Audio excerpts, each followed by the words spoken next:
დილამშვიდობისა.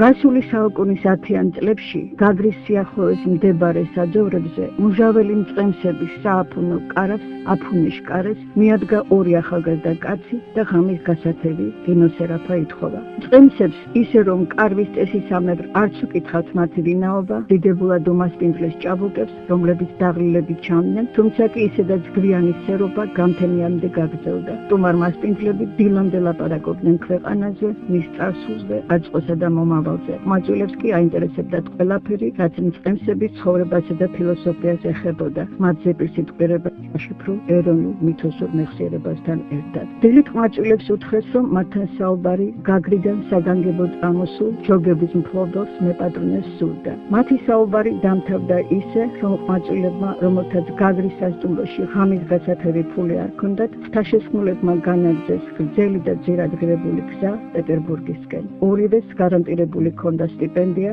უნივერსიტეტში სწავლის მთელ მანძილზე და რაც თავარია ისე, რომ არც უფიქრიათ მსგავსი რამ ეთხოვათ მასპინძლისათვის. მიხვდით ალბათ, ან წაგიკითხავთ ლანდეთთან ლაციცში, რომ ჯოგების მფლობელი ჯარნა ზარქანია იყო, მოწვილები აკაკი შანიძე და კონსტანტინე გამსახურდია. ეს გრძელი ამბავი პირდაპირ კავშირშია მწყემსების ფილოსოფიასთან, ცოდნის, განბრძობის კულტთან, სიახლის, პერსპექტივის გზნობასთან, ცოდვა მადრის, კეთილისა და ბოროტის გარჩევის რაღაც განსაკუთრებულ ინტუიტურ უნართან, რომელიც მწყემსებს ახასიათებთ. სწორედ ეს არის ის, რაც ბეთლემის თავზე აკიათებული ვარსკვლავებისკენ გაუძღვა მოგეს და ზედმეტი არ იქნება თუ აღნიშნავთ ის, რომ მათ შვილი მაცხოვარი ფინახაში, ბაგაში მდინარე დახვდათ, არის მწყემსის, ჭვიშის, ფილოსოფიისა და დანიშნულების ერთგვარი მეტაფორული გამოხატულება. მაგრამ დაუბრუნდეთ სტუმარ მასპინძლობას, როგორც მწყემსების მსოფლმხედველობის შემადგენელ ნაწილს, რომლის თანახმად მწყემსის მფარველობა სჭირდება მგზავს, რა გზაზეც არ უნდა იდგეს იგი. ოფიერების გზაზე,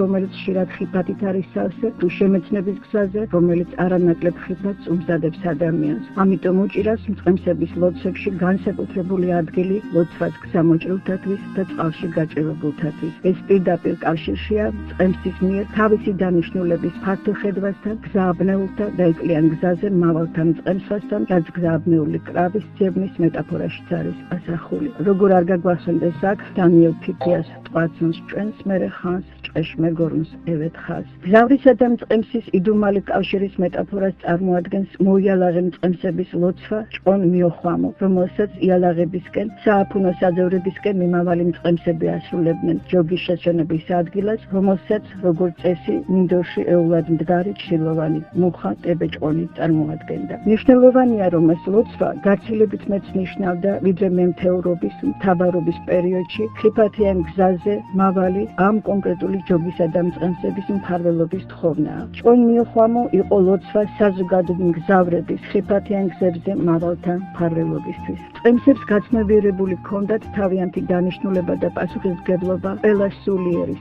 სამშვენველის მქონე თუ უსულო ბუნების მიმართ. ცოტა რომ გავცდეთ კოლხურ სამყაროს, ვიტყვი რომ ეს დამოკიდებულება ღვთაებრივი სენტენციის სახით ჩანს ეგზიუპერის პატარა უფლისწულში. გახსოვდეს შენ პასუხს აგებ მისთვის, ვისაც მოიშინაურებ. ეს მწყემსის მსოფლგანცდის საფუძველთა საფუძველია და ვრცელდება ყველასა და ყველაფერზე, რაც ადამიანს ღმერთისგან მიეცა. და აქ უნდა ვახსენოთ მაგალითად ტობა ვარჩხილი და ალალას ნეგრულად რომ ვთქვათ ფენომენი. ტობა ვარჩხილი ნეგრულ მითოსურ სამყაროში ცნობილია როგორც მწყემსების მიერ მიკვლეული საოცრება, ღმერთების საჩუქარი და მათ პირველქმნილი სიწმინდით ღვთაებრივი ცრემლის სიწმინდით მინდობილი მშვენიერება. თითქოს უცნაურია, რომ ეს საჩუქარი ებოდათ მწყემსებს, რომელთათვისაც წყალი თითქოს ჯოგის დარწყულების საშუალება უნდა იყოს და კიდევ უფრო უცნაურია, რომ მწყემსებს არასოდეს გამოუყენებიათ ტობა ვარჩხილი ამ დანიშნულებით. ტაბუ, რომელიც მწყემსებმა დაადეს ამ ტბას, იყო გამოხატულება არა მხოლოდ მითოსური წვენა წარმოდგენებისა, რომელთა თანახმად ტობა ღმერთების საბანაო ადგილია და ადამიანს მათი კუთვნილით სარგებლობა ეკრძალება, არამედ სუფთა წყლის, როგორც ეკოსისტემის განსაზღვრულ ფუნქციაში ჭდომის უნარი. რაც შეეხება ალალას, ასე ეძახდნენ მთაში თავის ჯოგს მოწყვეტილ მოხეტიალე პირუტყვს, რომელიც საკვების ძიებაში განდობილად ალალად მიადგებოდა ხოლმე ნებისმიერ კარავს, მწყემსები თავს ვალდებულად თვლიდნენ თავიანთ მფარველობაში მიეღოთ იგი და თუნდაც წლების შემდეგ დაებრუნებინათ პატრონისათვის, თუ კი იგი გამოჩნდებოდა.